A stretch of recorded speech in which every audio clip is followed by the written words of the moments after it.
بسم اللہ الرحمن الرحیم نحمدہ و نصلی علی رسولہ الکریم اما بعد۔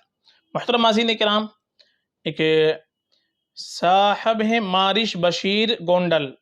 انہوں نے سوال کیا ہے بوئے کا زوار نیم رکھ سکتے ہیں اور اس کے معنی کیا ہے، ویڈیو بنا دے پلیز۔ دیکھیے، جو نام آپ نے پوچھا ہے زوار، یہ تلفظ جو ہے وہ ہم اس کا پہلے جان لیتے ہیں۔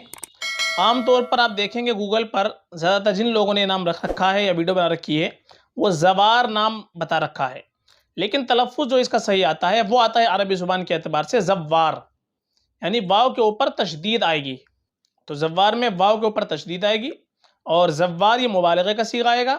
زارا یزور زورن سے آتا ہے، تو زوار کے معنی آئیں گے بہت زیادہ ملاقات کرنے والا، بہت زیادہ سفر کرنے والا، اسفار کرنے والا، تو یہ معنی آتے ہیں زوار کے۔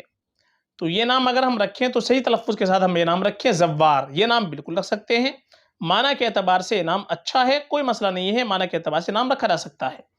البتہ زیادہ بہتر ہمارے لیے ہے کہ ہم اپنے بچوں کا نام رکھیں تو انبیاء کرام علیہ السلام کے ناموں پر نام رکھیں،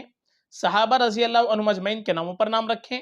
جو نیک لوگ گزرے ہیں ان کے ناموں پر نام رکھیں، یہ ہمارے لیے اور بہتر ہے، باعث برکت ہوتا ہے۔ اور آپ کو اگر صحابہ کے نام دیکھنے ہیں یا انبیاء کرام علیہ السلام کے نام دیکھنے ہیں تو آپ ہمارے پلے لسٹ کے اندر جائیں، وہاں پر آپ کو پلے لسٹ مل جائے گی، صحابہ کے نام کی الگ مل جائے گی،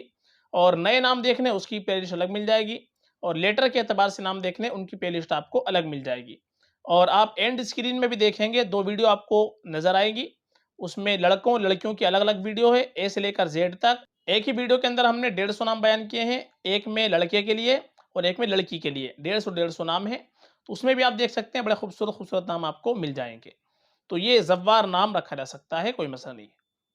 فقط واللہ عالم۔